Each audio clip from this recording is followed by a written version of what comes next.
It's about 4:30 p.m. here on Thursday, October 16th, 2025. We're halfway through October now, and according to the forecast, we're not expecting any rain for 2 weeks.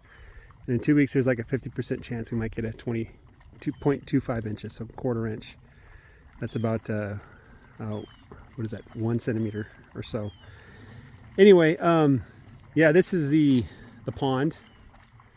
You can see that it's about a foot, maybe a foot and a half deep in the middle there. We had a bunch of growth this year around the pond. It wasn't, one year I had a bunch of goatweed, but then this year I had this weird, like, I don't know, some kind of like something you see growing in ponds. And yeah, this is it. Oh, there's some frogs. But anyway, just kind of wanted to highlight about what's going on right now. Like, we're definitely in a drought. I don't know if the guys who declare droughts or not are going to even declare it, you know, but we're definitely in a drought. For reference, like when the pond fills up, this is the overflow here, the spillway. So it fills up all the way to this area here that I'm standing at. I don't know how deep it is, but if I wanted to make it deeper, now's the time. You know, maybe I can get some heavy machinery in here to start moving dirt around or something. Anyway, I really don't want a pond here. It's not the best spot for a pond. I think the best spot for a pond is there. That's like the low spot on my property. But if you look, I'm going to zoom in. There's the cows in their row. They moved to the eastern side, because that's where all the grass is. There's some good grass over there. And the sheep they're in their row. They're moving towards the east as well.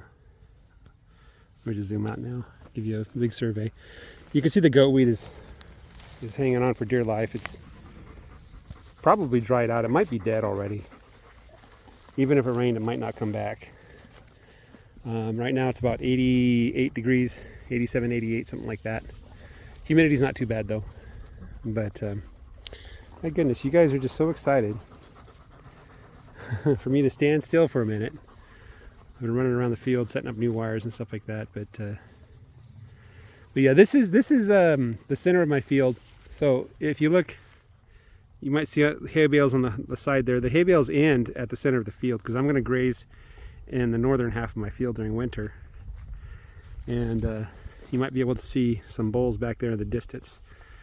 You know, they're with the sheep, the rams, I mean. There's like 7 rams I think I have. They seem to be doing pretty well.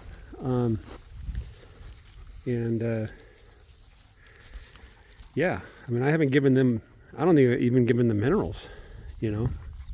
Every time I put salt out there, the bulls, they flip it over, you know. So I'm like, if you guys don't want salt, I won't give it to you, you know.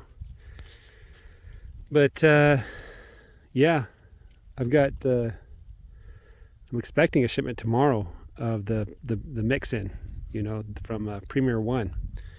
They sell this mix-in for sheep. I believe it's higher in selenium than most mix-ins are. And I also ordered the vitamin supplements. I think it's A, D, and E. I'm going to keep that in my freezer. I have a little tiny fridge, a mini fridge, with a freezer and above the fridge in the shop there. I'm going to keep the vitamins in the freezer, like it suggests, and then mix that in too, and just make small batches. You know, by weight, it's 5 to 1 with the mix-in, 5 parts salt to 1 part of the mix-in, and I don't know what they recommend for the vitamins, but I think it's even smaller than that. So I'll be able to give the sheep their minerals, and I think that's going to be it. I'm not going to give them anything else. I'm not even going to give them alfalfa. Just as a side note, I did try 50 pounds of alfalfa that I bought from Atwood's. It was $25 for 50 pounds, which certainly isn't sustainable, you know. But anyway, so I bought that just as an experiment. And about a day later, one of my sheep died again. So I'm not giving them anything. I think they do better when they don't get any supplements. I'm not really sure why that sheep died, but when I found it, there's a bunch of foam in the mouth area. So probably just bloat or something like that.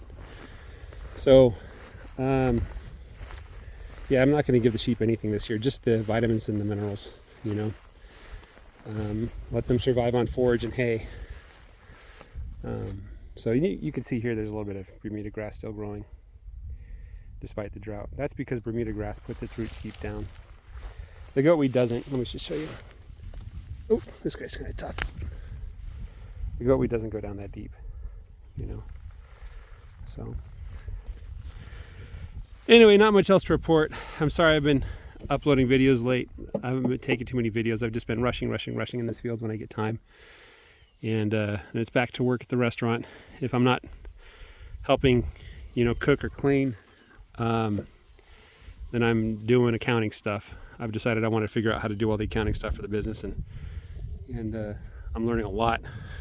And I don't know if I'm saving any money, but I'm definitely learning everything that goes into like what taxes I owe and stuff like that. So it's a lot of fun, but it does take time, and it's a new challenge. Anyway, guys, that's all I've got for you. Have a great day. Take care and bye-bye.